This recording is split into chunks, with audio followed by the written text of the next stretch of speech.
Queridos filhos e filhas, que a paz de nosso Senhor Jesus Cristo esteja com você. Nós estamos em pleno Fé em Debate. É uma alegria que você me permita entrar na sua casa. Uma alegria poder estar nesse programa que tem como propósito catequizar, uma catequese permanente, porque todos nós temos de estar nesse aprendizado, nesse discipulado de Jesus e da Igreja. Filhos queridos, nosso convidado de hoje, falando sobre misericórdia divina, é o teólogo Márcio José Pelinski. Seja bem-vindo. Padre Reginaldo, ouvintes de todo o Brasil, é uma experiência maravilhosa tratarmos esse tema tão bonito nesse... E, veja, faço o papel aqui, Márcio José, o papel do ouvinte, que é tentar clarear. Então eu pergunto provocando, por que festa da misericórdia? Ela surge a partir de uma devoção que surgiu com Santa Faustina Kowalska. Uma devoção que surgiu agora, é bem recente, né? A partir de 1931, quando Santa Faustina tem ali a sua manifestação e começa a falar sobre a Divina Misericórdia. Sim. E o Papa João Paulo II, no ano 2000, João Paulo II tem muito a ver com Santa Faustina, porque foi ele que abriu o processo para sua beatificação, canonização. Sim. Depois, como Papa, foi ele também quem a canonizou. Ela é a primeira santa canonizada no terceiro milênio. Puxa vida. Que Jesus no Evangelho vai falar: aqueles pecados que forem perdoados, né, serão perdoados, os que não forem perdoados serão retidos. No Evangelho de João, capítulo 20. Sim. A misericórdia de Deus que se manifesta através do perdão. Então, como entender a misericórdia divina? Como entender essa questão da misericórdia divina para iniciar essa conversa sobre Jesus misericordioso? O Salmo 117 vai dizer: dai graças ao Senhor porque Ele é bom, eterna é a sua misericórdia. Sim. A misericórdia de Deus, ela existe, ela está desde a criação. Deus não seria mais Deus se não nos tivesse criado. Mas Deus, em sua infinita misericórdia, Ele cria o ser humano, Ele cria alguém que é a sua imagem e semelhança. Deus também, na história da salvação, para esse ser humano que se desvia desse projeto de Deus, do projeto de salvação, Deus ele faz inúmeras investidas. Certo. Deus vai em busca do ser humano através das alianças, dos profetas. Deus é o Pai da parábola de Lucas 15, o Pai misericordioso, que vai sempre em busca do ser humano. Você falou de uma devoção, mas há alguma disparidade? É uma devoção particular ou essa misericórdia já existia? É uma invenção de Santa Faustina? Não, a misericórdia, se nós olharmos no Antigo Testamento, a palavra misericórdia ela vai se desenvolvendo. Sim. Mas quando nós falamos devoção, é pelo fato de que foi uma experiência pessoal de Santa Faustina, essa devoção que ela foi desenvolvendo, uma experiência mística dela, e que isso foi propagado e foi para a igreja, né? No caso, essa devoção, ela não altera em nada aquilo que nós temos na nossa, vamos dizer assim, padre, na teologia dogmática. Certo. Ou seja, o Pai, a revelação de Deus no Pai, no Filho e no Espírito Santo. Certo. Isso não altera em nada. Mas essa devoção nos ajuda a compreender um dos aspectos de Jesus, que é a sua misericórdia e, consequentemente, do próprio Deus Trindade, que é infinitamente misericordioso. Márcio José Pelinski é o nosso convidado de hoje e eu diria, a devoção de Santa Faustina Kowalska acaba por ser uma explicitação de algo que já está na Bíblia, devo entender assim? Exatamente. A misericórdia de Deus, como eu dizia, ela se manifesta no Deus que salva, no Deus que liberta. Cantemos ao Senhor que fez brilhar a sua glória. Deus que liberta em sua misericórdia aquele povo cativo no Egito. Então Deus, ele é essencialmente misericordioso. E uma frase de Santa Faustina no seu diário, número 611, muito interessante, é: a misericórdia é o maior atributo de Deus. Ou seja, Deus, ele é essencialmente misericordioso. Bom, muito obrigado. Nós vamos continuar. Eu quero perguntar sobre o quadro, eu quero perguntar as resistências que aconteceram e quero falar sobre o Pai das Misericórdias, que é um texto bíblico. Nós estamos no programa sobre a misericórdia divina. Gostaria de dizer, disse Jesus a Santa Faustina, Diário de Santa Faustina, 1109. A minha misericórdia é tão grande que por toda a eternidade nenhuma mente, nem humana, nem evangélica, nem humana, nem angélica a aprofundará. Tudo que existe saiu das entranhas da minha misericórdia. Diário de Santa Faustina, 1109. E eu gostaria de perguntar, o que é ser misericordioso, Márcio José? A palavra misericórdia, ela é a junção de duas palavras. Miserácio, né? Que é talvez como compaixão, e cordis, que é coração. Então, misericórdia é ter um coração compassivo. E assim a gente poderia entender misericórdia como esse coração compadecido. Ser misericordioso é ter o coração igual ao coração de Deus. No próprio Evangelho, Jesus vai se manifestar como alguém que expressa a misericórdia e revelar o Pai, que é a essência também desta misericórdia. Nós encontramos um texto, e aqui eu quero citar, segunda carta de São Paulo aos Coríntios. Sim. Capítulo 1, do versículo 3 ao versículo 4. E leio. Segunda carta de São Paulo aos Coríntios, capítulo 1, versículo 3. Bendito seja o Deus e Pai de nosso Senhor Jesus Cristo, o Pai das misericórdias e Deus de toda consolação. Ele nos consola em todas as nossas tribulações, para que possamos consolar os que estão em qualquer tribulação, através da consolação que nós mesmos recebemos de Deus. A minha pergunta, essa expressão, o Pai das misericórdias, o que quer dizer? O próprio Jesus, que é aquele que vem para nós, vem ao mundo, o Filho encarnado, vem revelar ao Pai, ele, no Evangelho de Lucas, capítulo 6, versículo 36, vai dizer: sede misericordiosos, como o vosso Pai que está nos céus também é misericordioso. Sim. Então, o Pai é o grande espelho, é o grande modelo dessa misericórdia.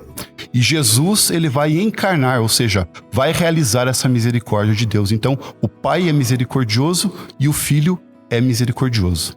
Portanto, quando fala Pai das misericórdias, é porque o Pai das misericórdias é explicitado no Filho. Exatamente. O Filho, ele veio revelar o Pai, ele veio mostrar para nós o rosto do Pai. E sobre este tema, nós podemos lembrar o capítulo 15 do Evangelho de Lucas. O Evangelho de Lucas é chamado de o Evangelho da Misericórdia.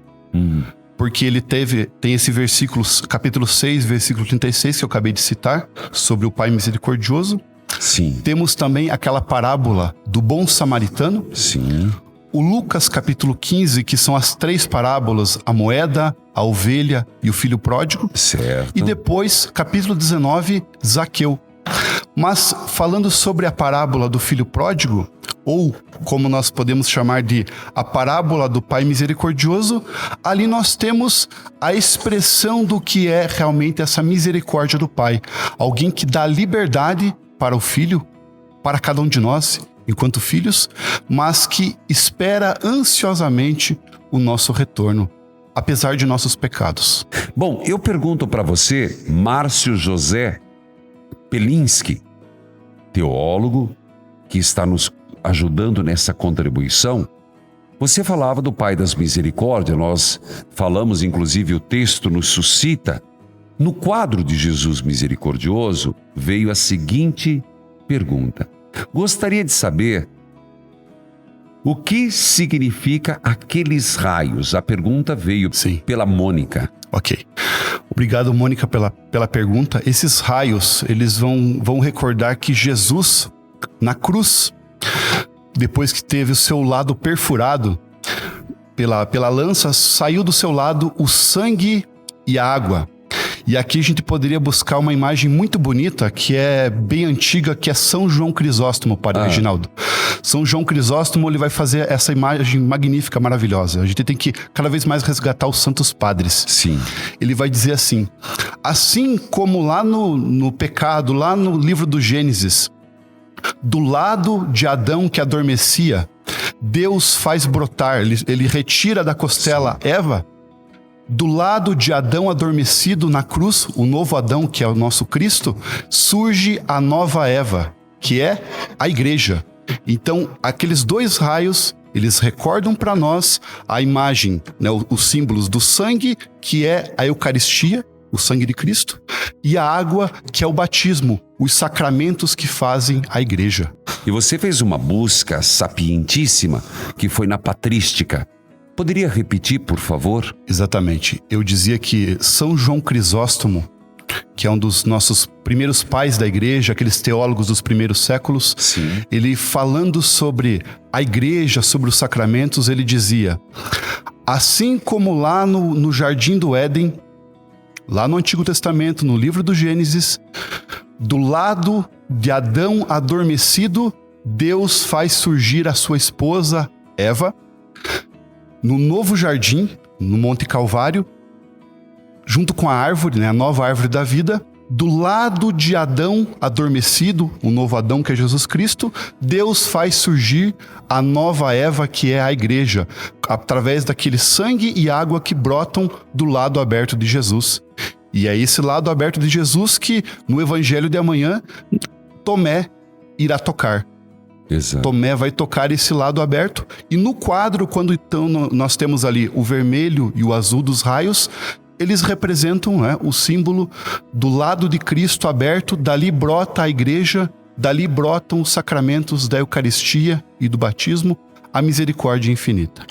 Bom, nós recebemos várias perguntas e eu vou repassando, que senão nossos ouvintes ficam chateados. Qual o sentido da festa da misericórdia para a nossa igreja? É o Arthur de Fortaleza perguntando. Ok, Arthur. Então, o objetivo dessa festa é que todos nós tenhamos um momento de reflexão e de aprofundamento em nossa fé. Sobretudo de um Deus que vem em nossa busca, vem ao nosso encontro, e também daquilo que a igreja nos oferece. Principalmente o encontro com Jesus no sacramento da penitência, fazendo a reconciliação. Tá certo. Então aí fica a resposta para você, Arthur. E nessa reconciliação, a Renata não se identificou de onde é Márcio José. Gostaria de saber o que vai acontecer com quem tiver seus pecados retidos no dia da misericórdia. Eles serão perdoados. E eu já vou ter que ver, porque pecados retidos, eu não sei exatamente o que ela quis dizer. Mas sobre a questão do pecado no dia da misericórdia. Olha, Deus, ele é infinitamente misericórdia, e é para isso que a igreja nos coloca aquela teologia sobre o purgatório. O purgatório, para nós cristãos católicos, é a consciência de que Deus, mesmo na nossa finitude, Deus nos dá uma última chance de nos arrependermos. Então, o purgatório é a nossa oportunidade de nos encontrarmos com as nossas misérias, as misérias nossas de ser humano, e aceitar essa misericórdia que Deus nos oferece gratuitamente. E é um dia de indulgências, não é? O que significa? As indulgências, em outros tempos da igreja, elas geraram muitas polêmicas, mas hoje a indulgência, o que ela é? A indulgência é você fazer alguns ritos orações, devoções, a confissão, a Eucaristia, com uma motivação normalmente colocada pelo Sumo Pontífice. Então, quando você cumpre essas indulgências, esses ritos, você pode oferecer isso pela salvação, inclusive de alguém que já faleceu. Bom, nós vamos continuar, tem muitas perguntas e o pessoal está interagindo muito, viu, Márcio José? Sinal que as pessoas querem realmente aprofundar na misericórdia divina.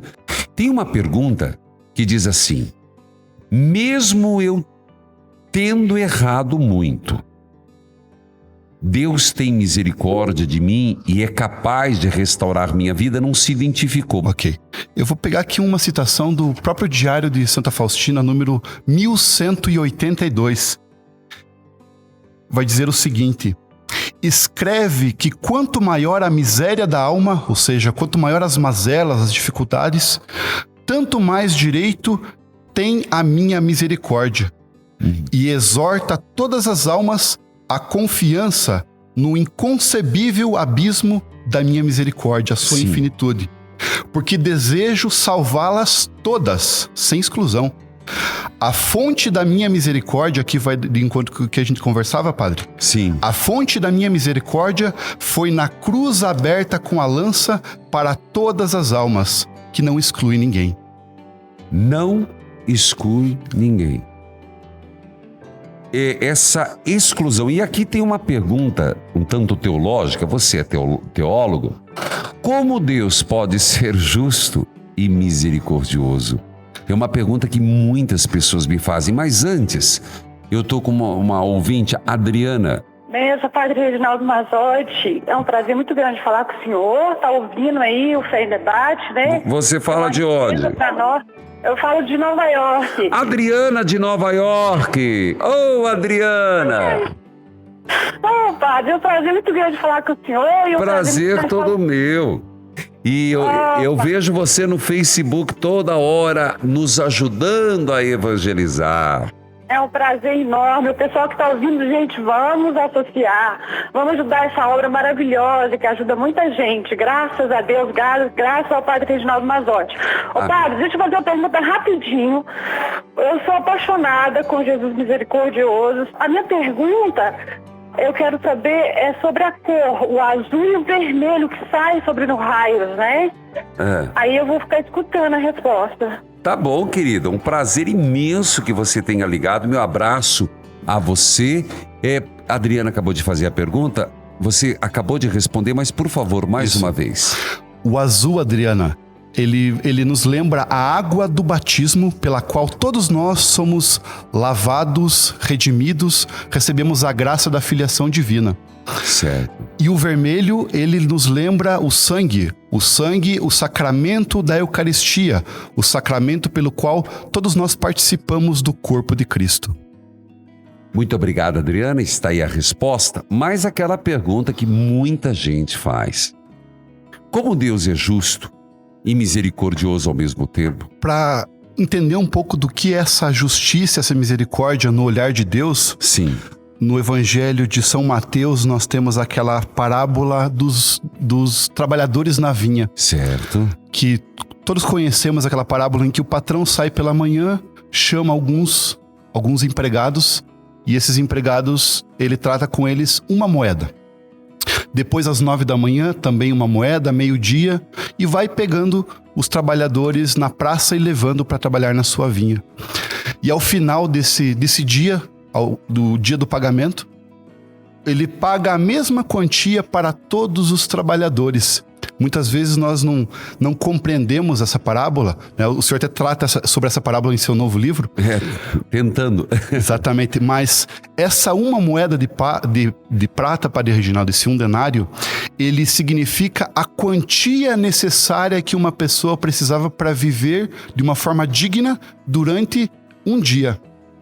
Então, quando o patrão ele paga essa uma moeda para todos os funcionários ali, para todos os trabalhadores, ele está dizendo o seguinte: que a justiça de Deus não consiste em dar-nos aquilo que nós queremos, aquilo que aqueles que se sentiram lesados vão pedir, mas aquilo que nós precisamos. A justiça de Deus não é dar aquilo que nós queremos, mas aquilo que nós precisamos.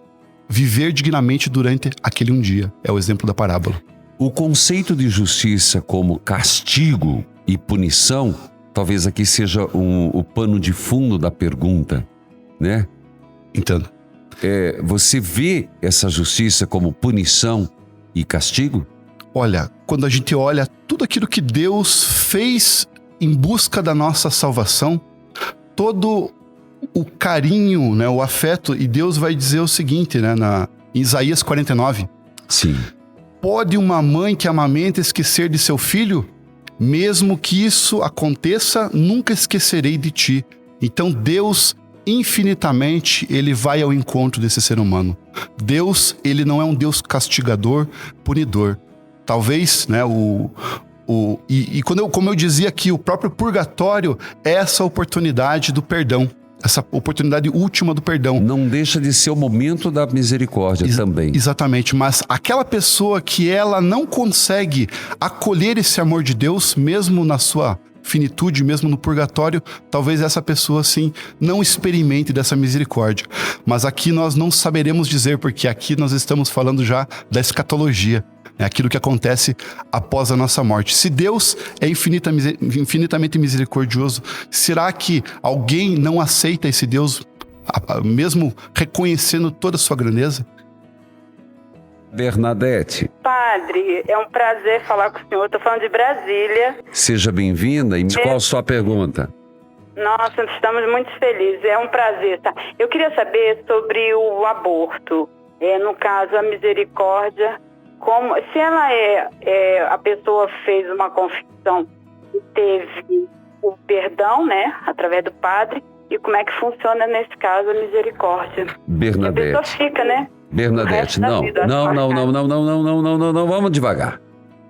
Vamos devagar. Veja, você pergunta sobre a questão aborto. Isso. Nós sabemos da gravidade. Exatamente. Mas uma vez havendo arrependimento, tá escutando? Tô. Feita uma confissão auricular, o que é isso? Aí não é comunitária.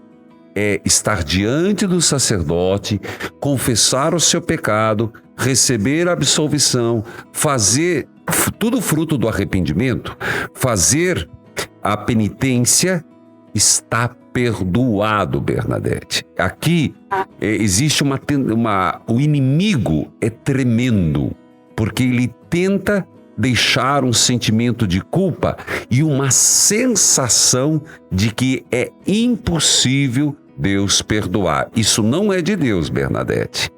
Pois que a gente tem visto agora, né, a campanha, então a gente tem pessoas que causaram isso, né?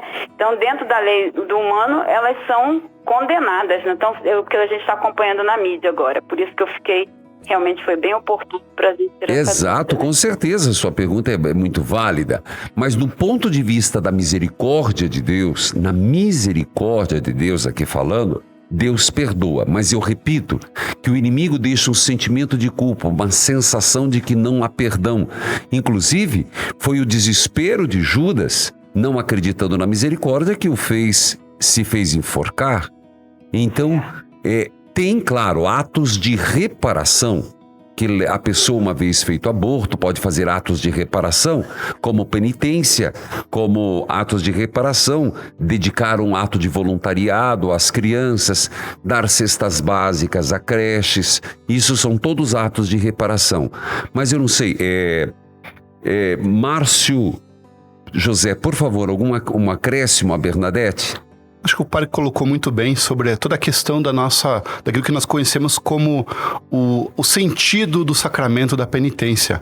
Então, havendo realmente esse arrependimento, né, e a pessoa se colocando, fazendo a sua confissão, mas acho que o senhor destacou um ponto muito importante, esse fazer obras.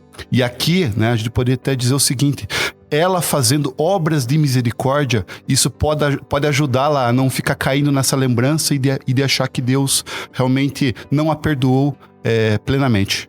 Muito obrigado, Bernadette. Meu abraço a Brasília. Nosso convidado, teólogo José Mário Pelinski. E eu vou fazer umas perguntas rápidas, porque são muitas. Se Deus tem misericórdia, por que Ele permite tanto sofrimento? aqui a gente pode recordar com a parábola do filho pródigo, né, Padre Reginaldo, também lembrando lá do paraíso. Deus, ele é misericordioso e nessa sua misericórdia, ele concede ao ser humano a liberdade. Então o ser humano é livre, né, o chamado livre-arbítrio. Ele não interfere diretamente naquilo que são as nossas decisões. Ele nos ilumina, ele nos concede o Espírito Santo, mas para isso nós precisamos de uma abertura, para que o Espírito Santo mova a nossa vida. A Jotilde faz a seguinte pergunta: é possível os pecados serem perdoados sem humildade, reconhecimento de que precisamos buscar o perdão e a misericórdia? Como o Padre bem falou sobre o sacramento da penitência, para que você faça o sacramento da penitência, é preciso o reconhecer-se pecador e o arrependimento. Se você não está arrependido de seus pecados, né? Se você faz daquilo um simples ato em que você não se reconhece pecador, é como a sua pergunta, aí Deus realmente não vai agir em sua misericórdia. Eu agradeço demais para teólogo Márcio José Pelinski e gostaria que você desse algumas considerações. Nós podemos fazer com que a nossa fé vá ao encontro das pessoas. Jesus, ele veio ao encontro dos discípulos, os discípulos reunidos com medo. Então, indo ao encontro das pessoas. E qual a melhor forma de nós irmos ao encontro das pessoas? É através das obras de misericórdia. E aí, essas obras de misericórdia que são colocadas na própria devoção, no catecismo, Padre.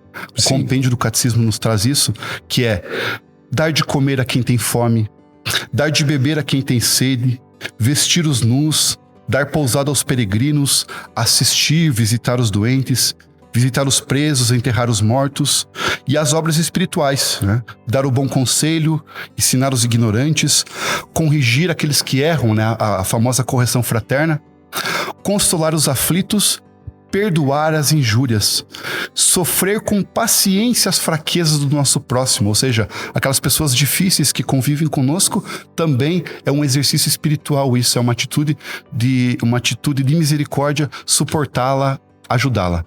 Muito obrigado, Márcio José Pelinski, teólogo. É uma alegria tê-lo conosco e obrigado pela sua disposição. Obrigado, Padre Reginaldo. Agradeço pela oportunidade em partilhar um pouquinho, em evangelizar, né, através de tantos canais. Muito obrigado. Que Deus abençoe a todos em nome do Pai, do Filho e do Espírito Santo. Amém. Evangelizar é preciso.